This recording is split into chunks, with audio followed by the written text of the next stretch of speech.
Hey, it's Mark, and I'm back with another video.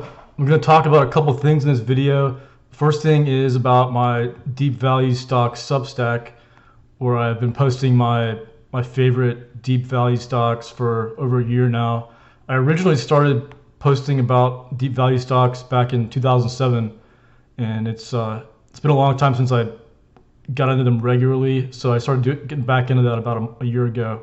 And the other thing I'm going to talk about is this sell-off that's continuing in the EV sector that we've seen with Tesla stock again. After hours, it's down even more because we just had RIVN and I think Lucid reported too.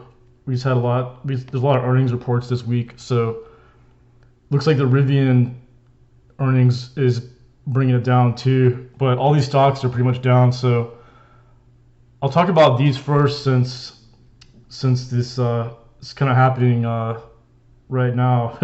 The RIVN is down off the news. It stock gapped up and then sold off. So all these stocks are in really long-term downtrends, except Tesla is down just like the past year or so. But the trend is definitely still down, and there hasn't been any sort of news that would change the direction of these stocks lately, even with the market, pretty strong, in Q1. So, we're not crashing in the overall market, but these stocks are more or less, in a free fall. So yeah, the Tesla is the one that I wanted to really talk about, because when I started looking at the chart with these channels, it really paints the picture of what's going on, with these downtrends. So the way to trade it's been in these channels, and it has these smaller channels, inside the channel range. So you go back to the peak in 21, it went down and just traded down. It go up and down on this channel, these red lines, and then.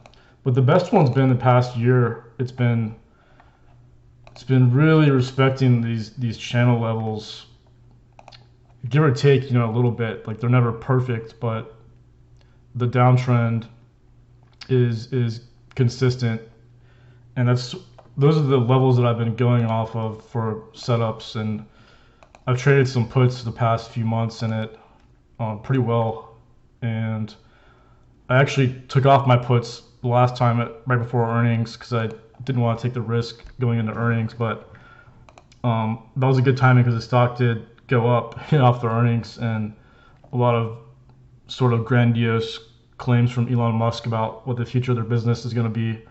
So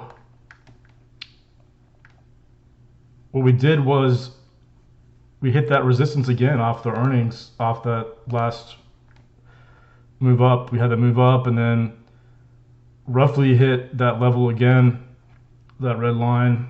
These support resistance levels, they're never perfect. There's always a little bit of give or take, especially over long periods of time. The levels change, and maybe it's traders looking at the same thing. That's my hunch, or it's just the natural flow of the stock, like a distribution, mean reversion, and it's never going to go down a straight line. So that's kind of what happens when you have a lot of traders involved.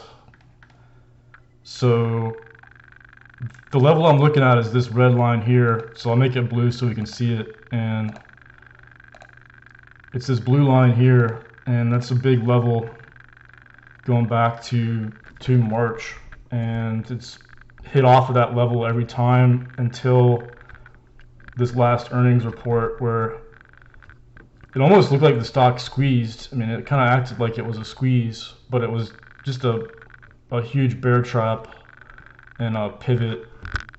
So we actually went over that level for a day, and then it quickly reversed back down. And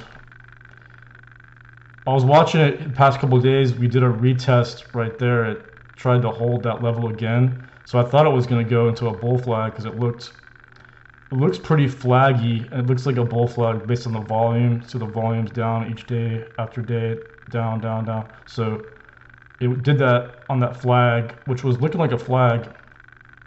And then a lot of times you see bull flags come off of major levels, like I've been posting charts on Twitter for past couple of years about, and we did try to hold it there that day, the day before, and then the market was pretty indecisive that day, as you can see by that doji candle, because the stock finished where it opened just about. And but today, and maybe it's maybe it's sympathy from the other EV stocks, because Tesla does trade in the same industry as all these other EV stocks. Like that's how the street looks at Tesla. It's a car company, EV car company right now. And Elon Musk was saying that he thinks that the robot might be, their humanoid robot might be more than all the other business combined, which is pretty grandiose statement to make at this time, when there's not really any revenue from that. So and there's a lot of competition in that market too. So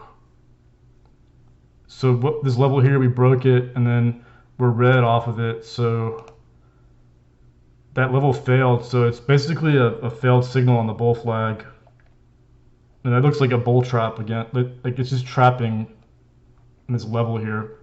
Because this level was well respected. This trading range it was in from March to basically till mid-April.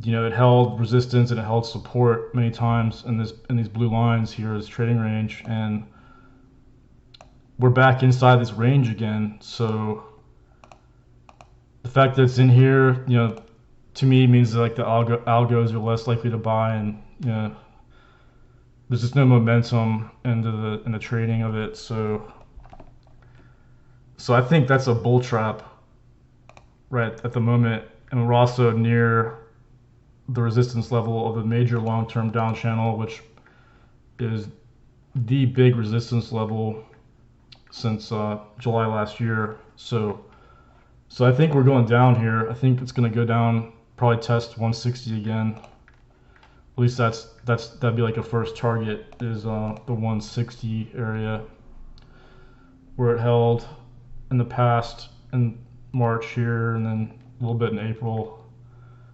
So that's the level I'm looking at for like a first target for puts. So I'm probably gonna put on these on the TSLA puts if we go red at all tomorrow. And the other thing I was looking at was this uptrend channel here. You can see based in the past year, it's when it goes in these channels, the breakdown's been a good setup to short. So it looks very similar to these other channels inside this downtrend. So a lot of times after it break down, it would continue for days or weeks. Looks like at least days. So that's kind of what I'm looking at too as a signal. So the signal has always been when it breaks down below these lines here that I'm looking at. So I'll make those blue so you can see too. See, whenever it breaks down below this support, it's been a short. So we're breaking down again off of that. It actually did it earlier, but there was that big channel to test that level there. So, but now the direction is down. That's what the chart's telling us.